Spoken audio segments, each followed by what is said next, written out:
eu não vi na lista, que meu olho logo catou e tentou achar em que número tava, a Apple. E a segunda, a Alphabet, ou Google, que eu também ainda não achei. Aí, se ninguém achou... Não estão nem nos 40, hein? Não estão nem nos 40 dessa lista. Piero, Microsoft em primeiro lugar. Qual é que é a tua frase famosa sobre a Microsoft? É igual o calça jeans, nunca sai de moda. A Microsoft está sempre ali, né? É a maior organização infinita que a gente pode ter hoje. Continua no top aí, né? E incrível, né? Como é que ela chegou lá. E por que você acha que a Microsoft na lista aparece como a que vai liderar o mundo de valor de mercado, inovação, enfim, em 2030? Eu não sei exatamente qual é o ponto que eles consideraram, mas assim, é uma empresa que tem consistência nos últimos 10 anos de fazer apostas estratégicas corretas, depois de um período que ela perdeu muitos ciclos, né? Perdeu vários ciclos ali por causa de gestão. Nos últimos 10, o Satya Nadella ali, claramente ele consegue consistentemente fazer grandes apostas e é muito assertivo nelas, né?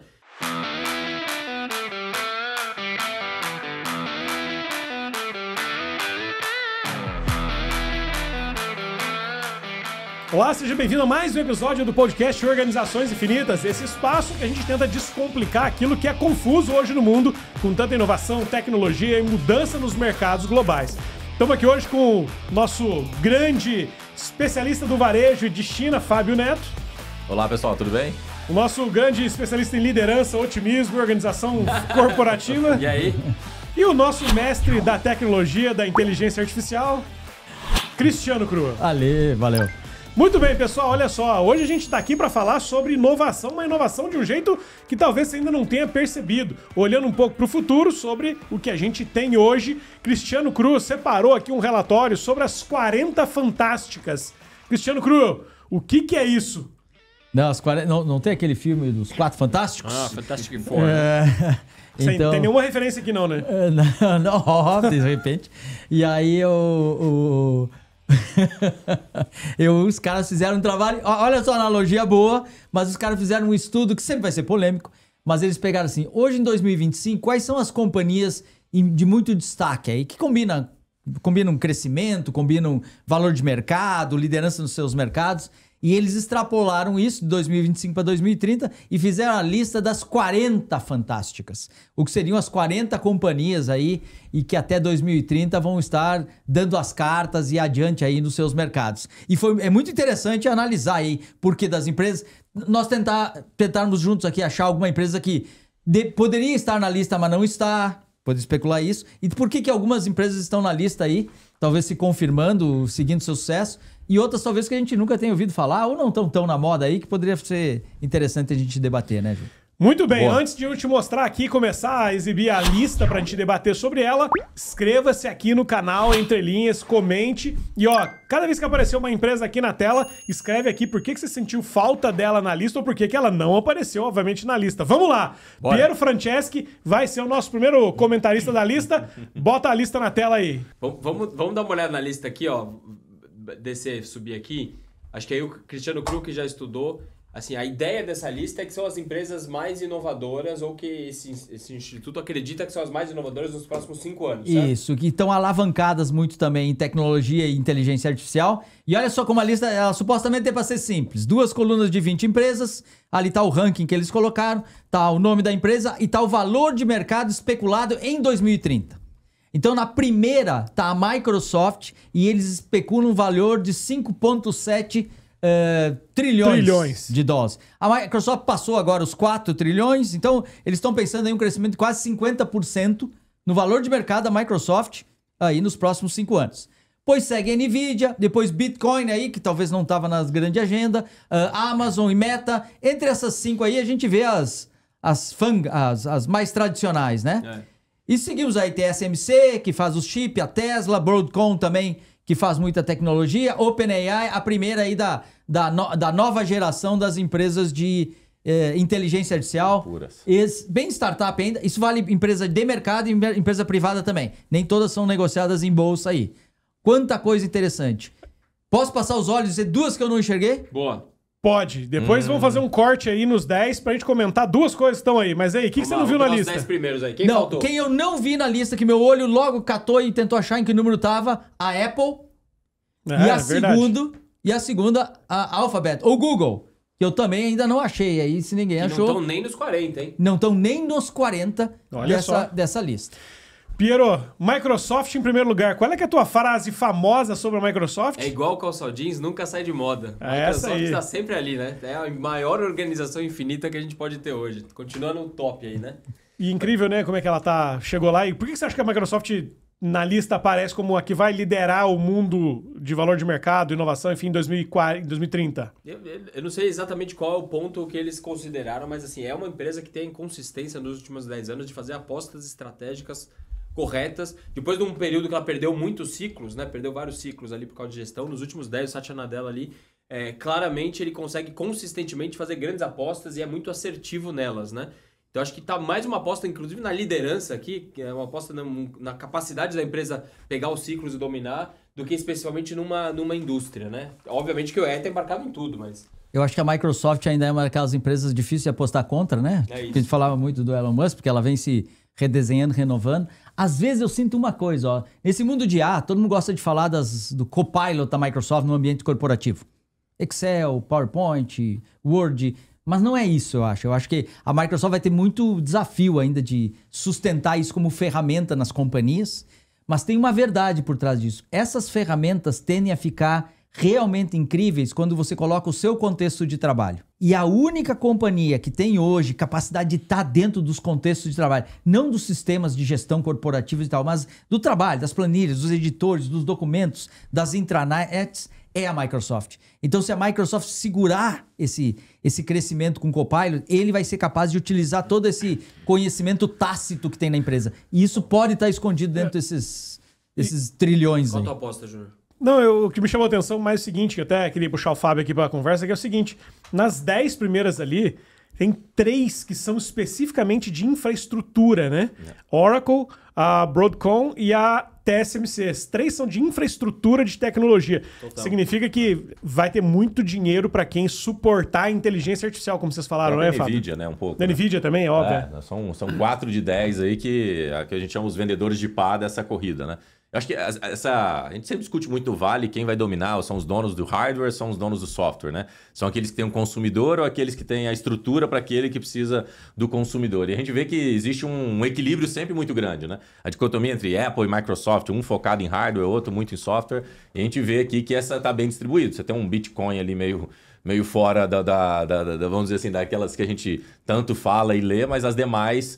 sempre equilibrando isso. A Oracle a gente tem falado muito, né? A gente visita muito a Oracle lá no Vale. Sem ela não existiriam as bases de dados que a gente teria hoje. E as outras são, vamos dizer assim, fibra ótica / chip. É infraestrutura, vamos dizer assim, mais a pá daquilo que é necessário para o AI. E percentualmente ali, Piero, a Microsoft, o Cru falou, cresce 50%, a NVIDIA uns 50%.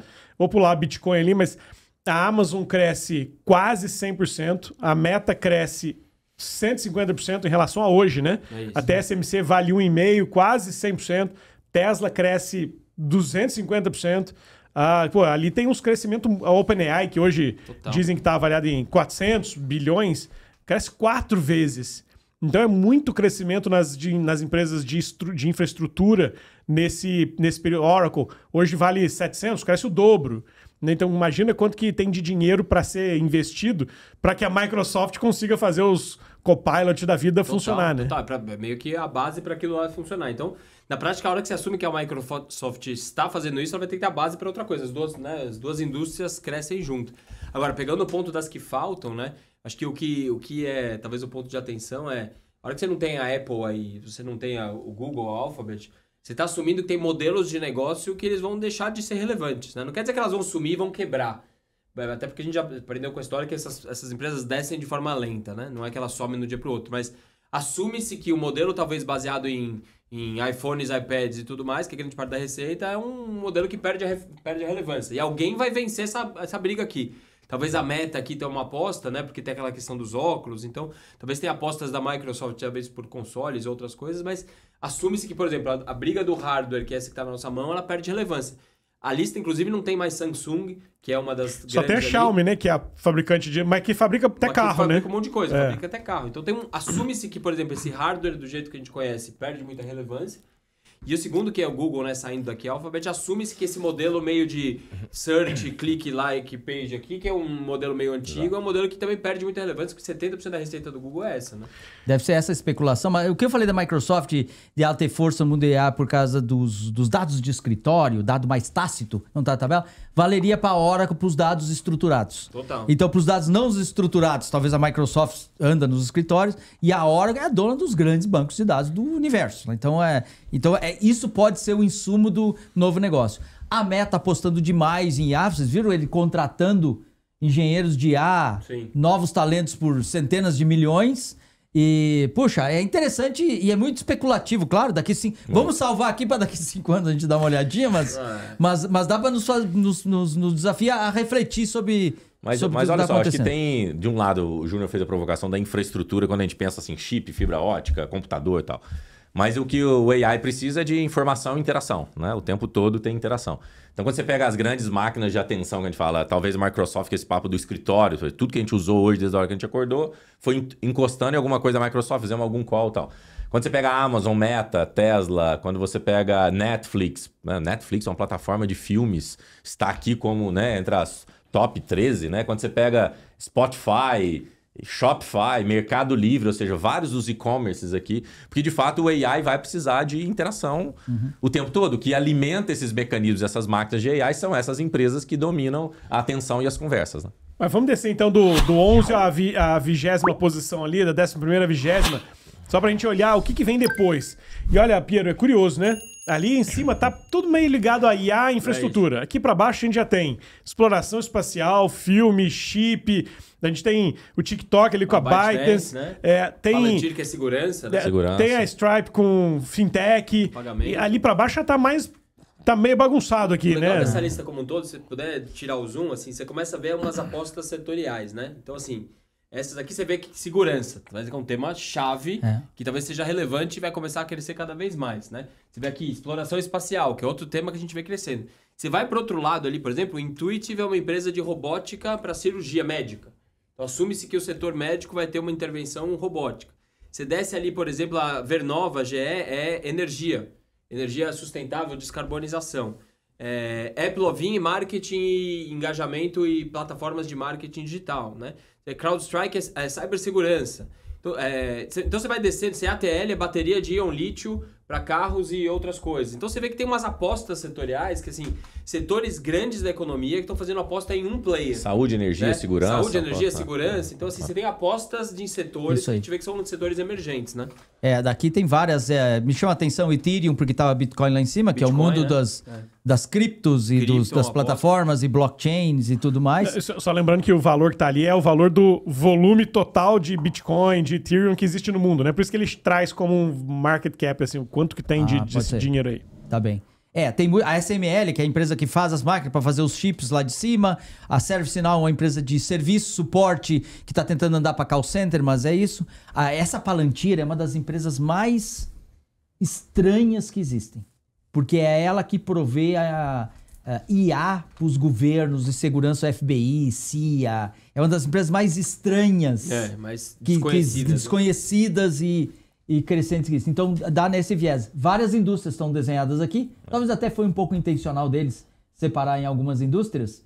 Mas a gente vê uma distribuição muito grande. Aquela Intuitive que o Piero falou, que faz os famosos robôs chamados Da Vinci.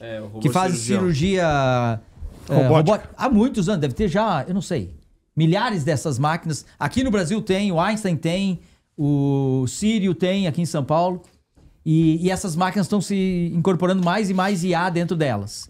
Aí tem essas várias que o Fábio falou de consumo, assim, que o usuário está na ponta, né? Isso. O Netflix, Shopify, o Spotify, porque daí tu tem transação frequente e recorrente. Perfeito. É isso que... Isso dá... Que alimenta a inteligência. Ticket, repetição, uso, chacoalha...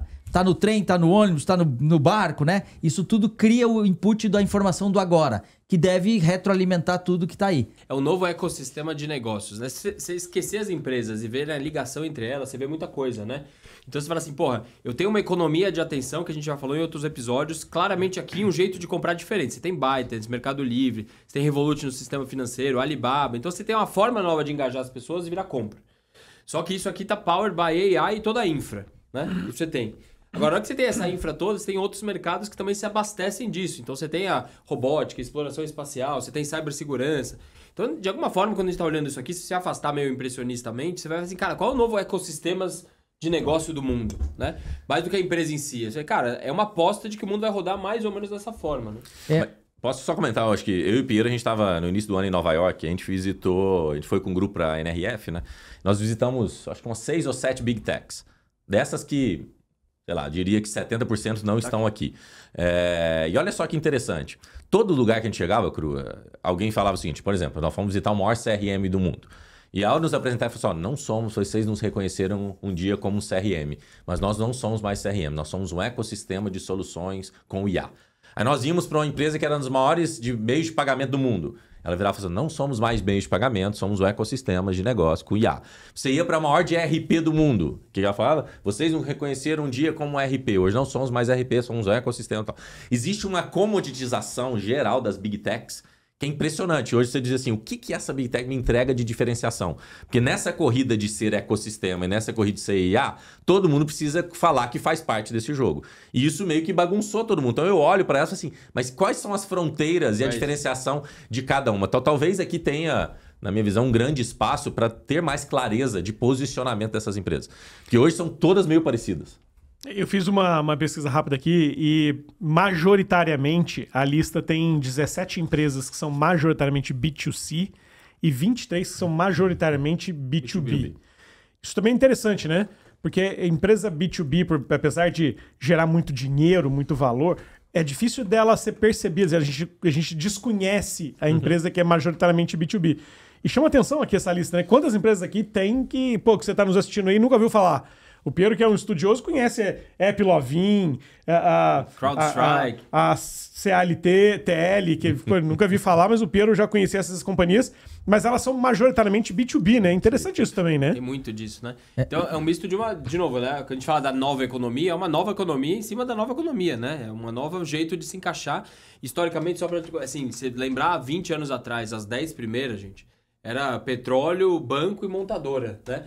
Que tem petróleo aqui, né? Tem montador aqui, impressionante tem a mesmo. Tesla aqui, mas isso aqui é mais pelo robô do que pelo carro. E já virou software também, né? Talvez o Xiaomi tenha um carro lá, tava assim, muito pouco. E, cara, sistema financeiro tem ali Revolut e os Bitcoins, né? Os criptos. Então, assim, tem uma mudança muito grande. Se você pegar o espectro dos últimos 40 anos, é uma mudança ainda mais dramática mesmo do que você tinha hoje, do que você tem hoje em dia, né? E o Cru, Mercado Livre é o único representante sul-americano da lista. Por que você acha que o Mercado Livre, em 2030, vai ser tão relevante ao ponto de aparecer na lista das 40 fantásticas? Não, eu acho que ele traz um pouco do que o Piero falou. É uma desses players que entraram nesse mercado. O Mercado Livre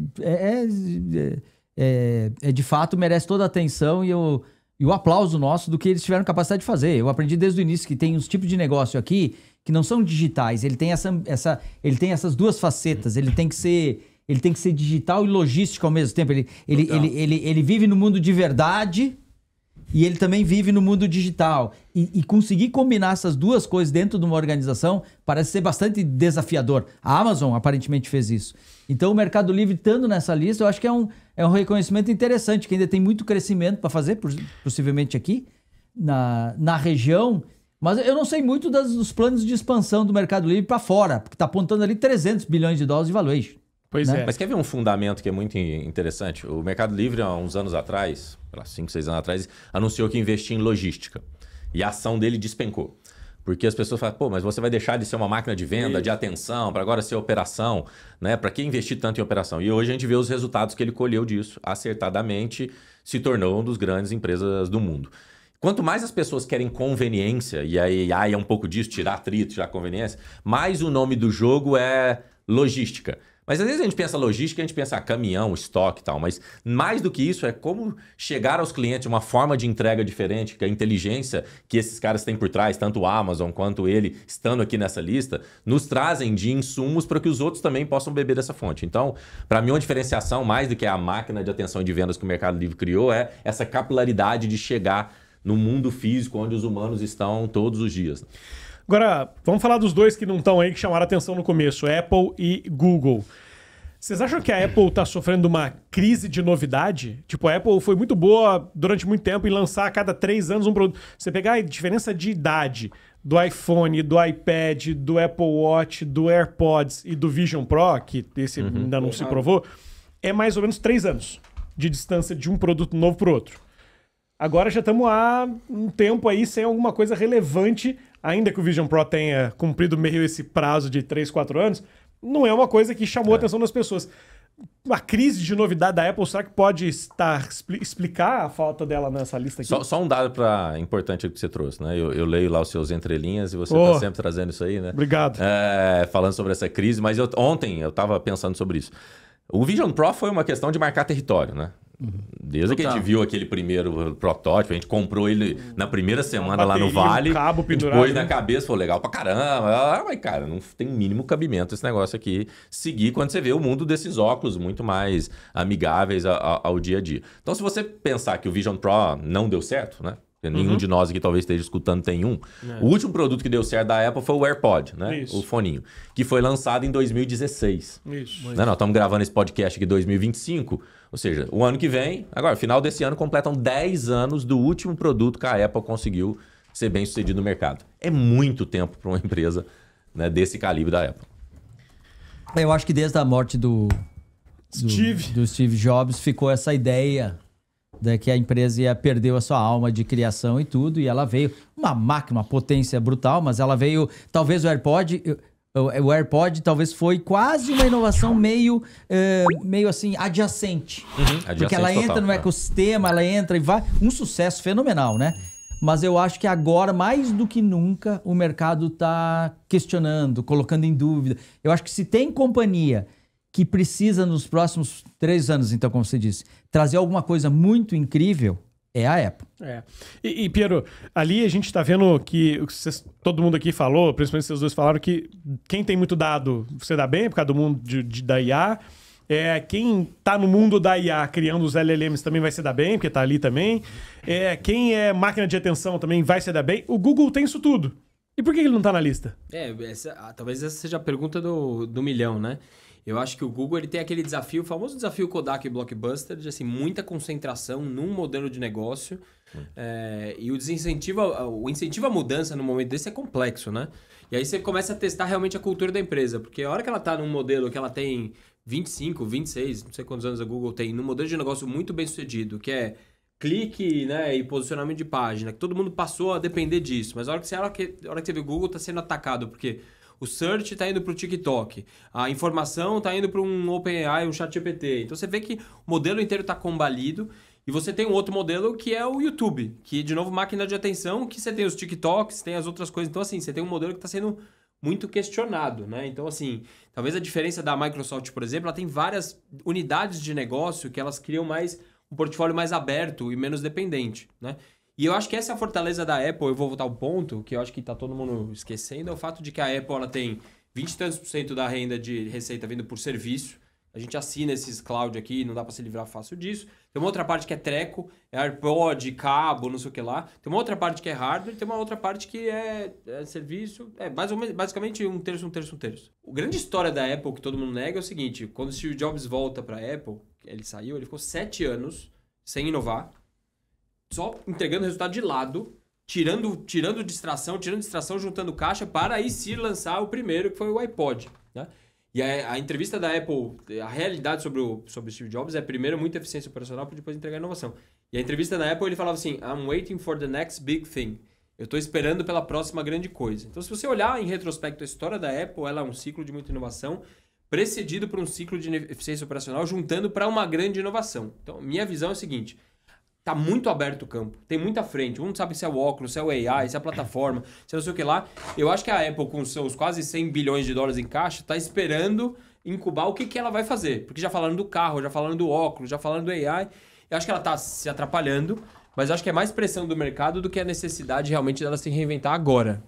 Não, duas coisas. Sobre as duas que a gente está lá no Vale, a gente visita muito, as duas empresas são muito próximas da gente. Última frase do Tim Cook é: quando lá na frente vocês olharem para trás e verem a Apple, não vão lembrar como essa empresa dos iPhones, iPods, vão lembrar como a maior empresa de saúde do mundo. Eu, no último Web Summit, estava lá no palco a vice-presidente de saúde da Apple.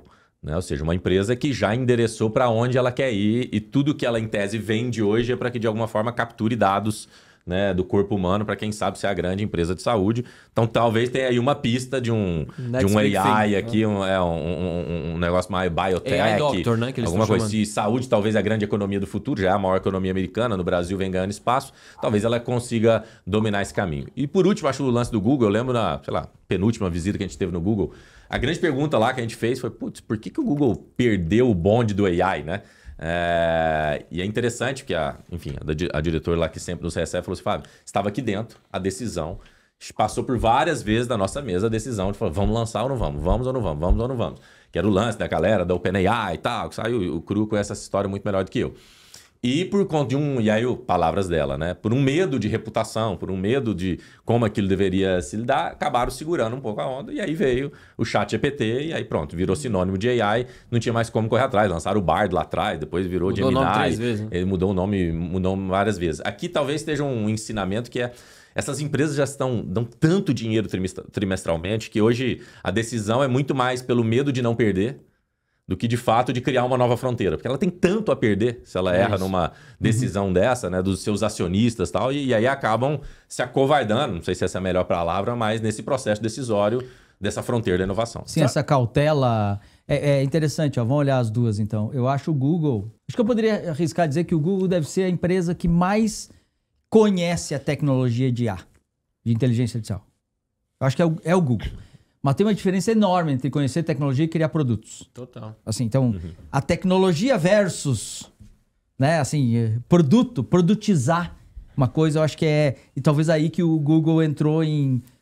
mas assim, do ponto de vista de core, de conhecimento, eu acho que a grande mina do saber ainda reside dentro do Google. Explodiu pro mundo, todo mundo disputando, tirando pessoa daqui para lá e tal, mas ainda tem isso. Então, para mim, ela tem um core ainda que eu arriscaria colocar ela na lista dos 40, tá? Nesse aspecto, assim. Somando essas três coisas, que estão esperando pela próxima coisa, que sempre foi capaz de se reinventar, que tem gente inteligente e tem muito espaço para coisas. Vocês acham que Google e Apple são empresas que compraram paciência ou compraram tempo com o sucesso que construíram até aqui e não precisam se mexer tão rápido a ponto de fazer um movimento errado como a Meta fez com o metaverso lá atrás e quase acabou com a empresa? Isso faz sentido pensar desse jeito ou não? Eu não sei se vocês têm o direito de comprar, mas a Meta é um bom exemplo. Há 2 anos atrás, todo mundo estaria dizendo aqui quanto tempo a Meta ia sobreviver ainda. Nós rotulamos o Zuckerberg como o pior CEO do mundo e hoje o que ele fez nos últimos 2 anos que fez uma reviravolta. Tá lá, tá bem pra cima lá de... A Meta valia 1 tri, passou a valer 200 bi, hoje vale 2 tri, né? Período de 4 anos, né? Devia ter comprado tudo em ação, né? Júnior Bornelli. Pois é, você decidiu comprar dessas empresas aí que ninguém vê, ninguém conhece. Melhor compra era da Meta. Não, eu acho que a Meta tá... O que acontece? O Google tem uma das maiores concentrações de inteligência no tema de AI e tudo lá dentro ainda. Espalhou essa informação, claro, mas tá lá esse histórico. Produtizar isso sempre foi um desafio do Google como um todo, porque ele vem há anos nesse desafio de criar. Esse é um. A Apple talvez viva a história da síndrome do filho bom lá, né? Ela tanto se espera dela, que a expectativa de que ela vai disruptar e criar a próxima grande coisa, e o Pierre falou bem, talvez estão esperando a próxima nova coisa. Mas nós assistimos aqui o Johnny Ive, que era um dos talentos lá, junto com a OpenAI, se preparando, né? Um preço chamado I.O., né? Para se preparando para lançar um novo device. Foi comprada pela OpenAI, inclusive. Foi comprada pela OpenAI para lançar um novo device. O Sam Altman, CEO da OpenAI, disse esses dias para os jornalistas: é tão legal que vem por aí, insinuando, ninguém sabe, mas que se vocês colocarem uma capinha, eu pego vocês. Alguma coisa meio assim, ele brincou. Que era uma ideia de... Mas não fala nada, ninguém sabe se qual seria um outro dispositivo que não fosse igual a um smartphone e que serviria para quê? Seria uma coisa para pendurar no ouvido? Seria um brinco ou um óculos? Seria uma argola ou um crachá? Seria aí vamos especular, mas acho que todos nós arriscaríamos dizer que nesse momento deve ter muito dinheiro sendo colocado em coisas que ninguém sabe se vai dar certo, mas vencer o próximo device, o próximo grande device é uma... Quem acertar a mão nessa... É corpo e alma, né? Porque isso aqui é um corpo que tem 25 anos e uma alma moderna, né? A gente ainda chama de smartphone, mas tudo menos fone, né? Você nem atende mais isso aqui. Então, assim, ele só tá uma coisa que foi evoluindo num corpo velho. Mas tá ficando cada vez mais smart, né? Tá ficando cada vez mais intelligent, né? Espertos são uns, inteligentes são outros. Smart somos nós, inteligente é a máquina. Mas fica a dica para outro tema. Muito bem, pessoal. Olha só. Se você concorda com a gente com as análises aqui, se acha que Google e Apple deveriam estar nessa lista, escreve aqui nos comentários. Tenta fazer um contraponto que a gente falou aqui, ou concorda com o que a gente disse, mas tudo que você escreve aí é material para as nossas próximas discussões. Lembre-se de se inscrever no canal, ativar o sininho, comentar e assistir os outros vídeos que tem disponíveis aqui, que tem muita coisa boa. Essa turma aqui viaja o mundo capturando os sinais do que acontece por aí para traduzir nessa conversa boa e fluida que a gente faz aqui no Organizações Infinitas. Esperamos você na próxima segunda-feira, 11 horas, vídeo novo. Volte mais vezes e até lá. Valeu. Tchau.